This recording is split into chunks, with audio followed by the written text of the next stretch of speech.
I felt unwell for several days after having my first dose of the AstraZeneca vaccine. Headaches, tiredness, chills, cramps, etc. When I get my second dose, should I expect the same, worse, or will the side effects be less pronounced? So when we have a vaccination, we know that it triggers the immune response in our body. Those feelings that we get are entirely normal for that immune response. So we might feel a fever or those chills and cramps, entirely normal. When we have the second vaccination, we've already, if you like, met the vaccine before in the first dose, and so we would anticipate that reaction would be less. You may well still have those symptoms, but we would anticipate that they would be less severe than the first time we had the vaccine. When I've had both of my vaccinations and any booster vaccination that is offered in the autumn, does this mean that I won't be able to catch coronavirus? Does it mean I can still catch it and I wouldn't be as ill as if I hadn't had the vaccination and the booster? And also another aligned question, can people still die from coronavirus if they have all of the vaccinations and boosters? So one of the best estimates around vaccination is that it's around 95% effective after the 2 doses. So once you've had the 2 doses, 95 out of 100 people will be protected from becoming severely ill or from dying from the virus. That does mean that 5 in 100 people may still be susceptible. So it may mean that once you've been fully vaccinated, you may be more likely to get a mild form of the illness, or you may unfortunately still be prone to getting more severe illness. And there will be some people, when we get an increase in the virus, who will catch it and will die who are prone to vaccine doses, unfortunately. Are we likely to see COVID and flu jabs combined in the future as an annual booster instead of having 2 separate jabs? So we're still learning about coronavirus and we're still learning about the impact of vaccination on the virus.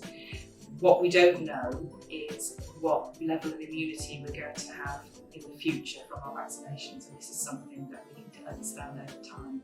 We know with the flu virus that it changes every year and we need that booster every year, but we don't know what's going to happen with coronavirus. Currently there's plans to consider a booster in the autumn, but we're still waiting to hear whether that will be for everybody or for certain more vulnerable groups.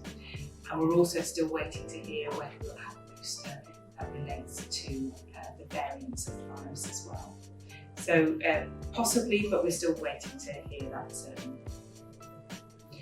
I'm under 30 and had my first AZ jab and have my second one booked in for June. Is it safe to go ahead with this?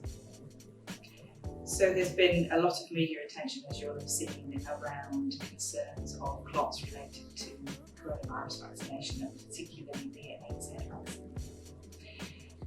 There isn't enough evidence at the moment to give a strong link between those, but nationally it's been decided that a precautionary approach would be given and that under 40s would not receive that AZ vaccine for that reason. But what has been very clear is that those cautions are related to the first dose of the vaccine.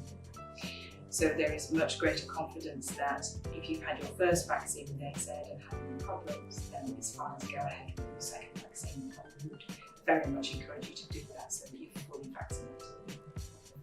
Once you're fully vaccinated, do you need to keep doing regular lateral flow tests and following other guidelines? So once you're fully vaccinated, you should have a good level of protection against the virus, but it won't be 100%. So there will be some people with full vaccination who will still catch the virus and could potentially pass it on to other people. So it's really important to keep following whatever the guidelines are that are in place and to keep doing lateral flow tests regularly if that's what you're doing. What's the latest advice for pregnant mothers taking the vaccine? So when we started with the vaccination campaign, there was a caution about pregnant mothers, and that was really because we don't include pregnant women in trials of medicines and vaccines. So it wasn't clear about the safety for that group. Over time, there's been large numbers of vaccinations, and particularly in America, a huge amount of experience of vaccinated pregnant women. And we've also seen over that time that in the final stages of pregnancy, pregnant women are potentially more at risk from the virus and the impact of the virus than other people. And so the national advice has now changed, and pregnant women should be vaccinated at the same time as those within their age group.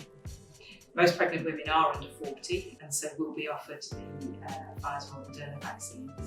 Even if they're over 40, it's still recommended that they receive the Pfizer and Moderna vaccines. When will 20s and under expect to have the vaccine? In the US, it is available for anyone regardless of age already. So we know that the guidance has changed and anybody under 40 will now be receiving the Pfizer or Moderna vaccination.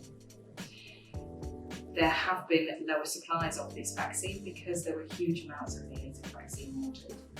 And so there is an issue around ensuring that we have the right vaccine in the right place for the right people. There is great confidence nationally that this is in place, and there have been recently an increase in the orders for these vaccinations. And it appears that everything is on track to have everybody offered their vaccinations by the summer, so we shouldn't see an impact from that.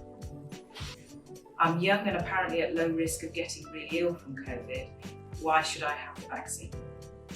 What we've seen recently is that young people particularly are more likely to be carrying the virus and potentially spreading the virus at the moment. So we know that young people who are infected are potentially maintaining that circulation of virus at the moment. If you are young, you are still at risk of illness and still particularly at risk of long COVID. And we know that the groups of people who are most susceptible to long COVID have been those of younger age groups. And this is a really significant condition, and we can't predict who may contract this or not.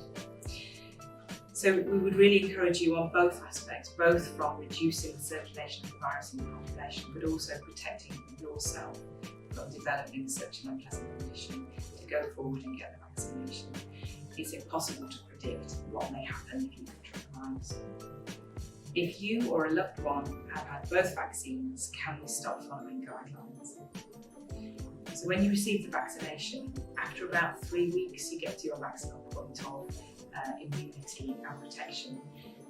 But even then, 100% of people will not be protected. So we know that there will be some people who are fully vaccinated who will not be protected from the virus and will still be susceptible to contracting it. Vaccines work because we not only protect ourselves, but we also reduce the prevalence of the virus in the community.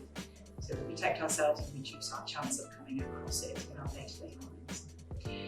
So it's really, really key that you continue to follow the guidelines, continue to remember to wash your hands, to wear a face covering when you need to. These are really, really key because there's no way of you understanding whether you've been protected by your vaccination or not. I've had my first dose of the vaccine and had bad side effects. I've heard you get good protection from one.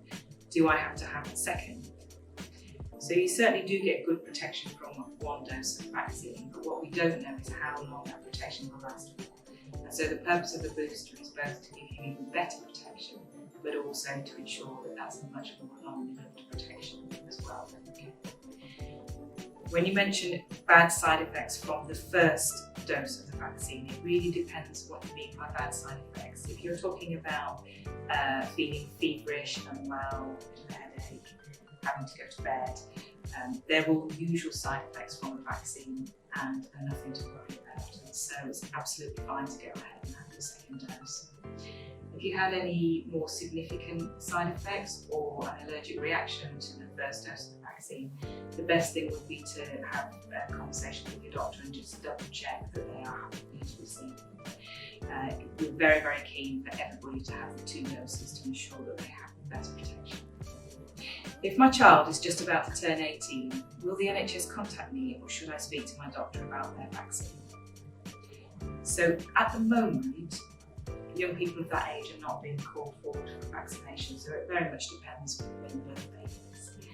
But when the schedule moves down to the over 18s, if your child is then 18, they will be called. If they turn 18 during that time period, it's best to again have a conversation with the doctor around ensuring they're included on the list. I'm over 40 and haven't been called. Who can I contact to book my vaccine? So anybody who's within the age groups who have been eligible and should have been called forward for a vaccine is absolutely continues to be eligible, and it's really important that they go forward. So there's various ways you can look to ensure you get your vaccine. Joined Up Care Derbyshire website has some information on how to access the booking portal to book those vaccines, but you can also call your doctor's surgery as well and ask around how to arrange to have that vaccination.